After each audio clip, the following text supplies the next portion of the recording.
Mr. Ambassador, Taliban have been in power for 5 years. If they hold on power and maintain relation with al-Qaeda and other terrorist groups, how do you see Afghanistan's security landscape evolving on the next 5 to 10 years? What that looks like at the moment is a clampdown on ISIS, as we discussed earlier, because ISIS is a rival group and a threat to the Taliban's authority. It means, though, a continuing friendship with al-Qaeda and related groups because of the sort of historic relations between the two. They're comrades in arms, as you might say. The Taliban encourages al-Qaeda. It allows it to have bases. It allows it to train. It allows it to recruit, and it even gives it operational, allows it to exercise its operational muscles by being associated with TTP attacks across the border into Pakistan. And then, of course, you've got those other broadly al-Qaeda aligned groups like the Islamic movement of Uzbekistan, like the Turkestan Islamic movement, like Jamaat Ansarullah or the Tajik Taliban.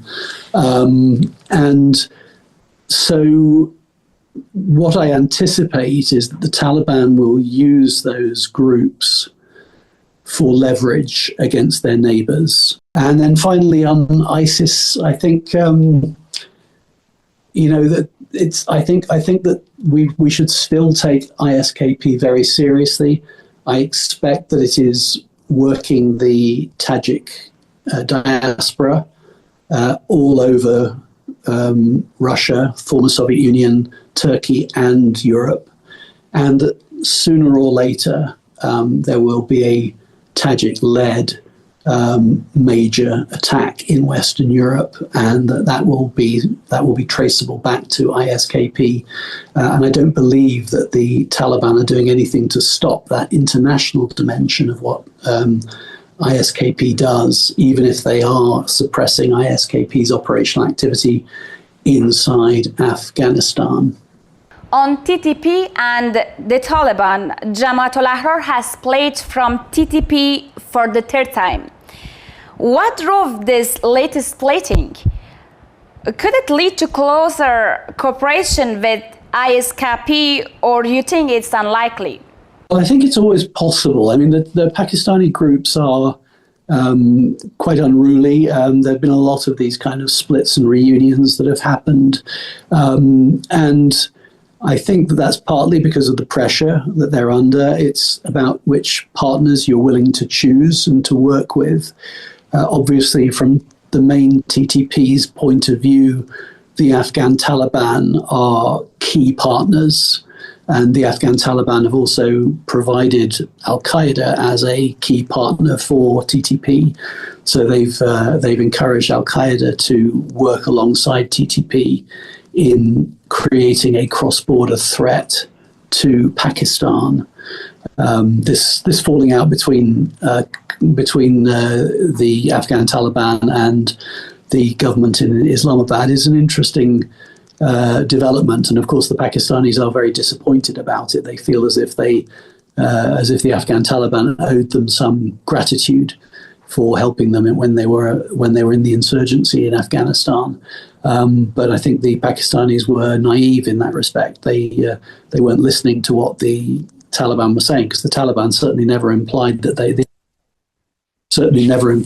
could accept, for example, the Durand Line to become the border of, for Afghanistan to recognise that as the border of the two countries. So I think that you've got an alignment of TTP, Afghan Taliban, al-Qaeda elements who are carrying out cross-border attacks into Pakistan. Now, that shuts out ISIS, because ISIS is obviously not in any kind of alliance anymore with the Taliban, the Afghan Taliban, or with al-Qaeda.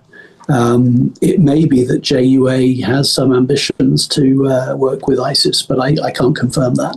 ISKP, for its part, claimed only 27 attacks last year. How do you explain this decline? So it's true that the number of attacks claimed by ISKP in Afghanistan is at a historic low. There are a number of reasons for that. I think it's important to remember that ISIS is a global enterprise, and they have definitely shifted their emphasis towards Africa.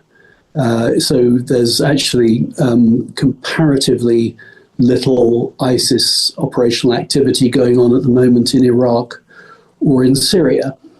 So I think we can say that they've moved their emphasis away from Afghanistan and away from the Middle East. That said, of course, it's also true that they probably do find it difficult to operate in this era of Taliban dominance of Afghanistan. Now, that is not to say that the Taliban are necessarily particularly good counterterrorism partners for the West.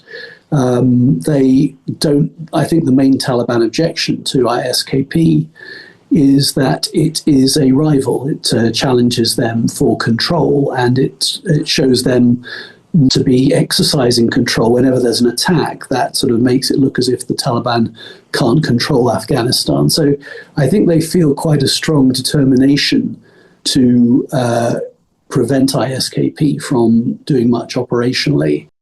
And then I guess the last thing I would say is the reason that the former Afghan Republic and its international partners had perhaps less success in reducing the level of ISIL violence in Afghanistan was that, of course, they were trying to fight the Taliban. And the Taliban was therefore undermining the capabilities of the Afghan Republic. It was using up most of their counterterrorism resources. It was creating ungoverned space, which benefited ISKP.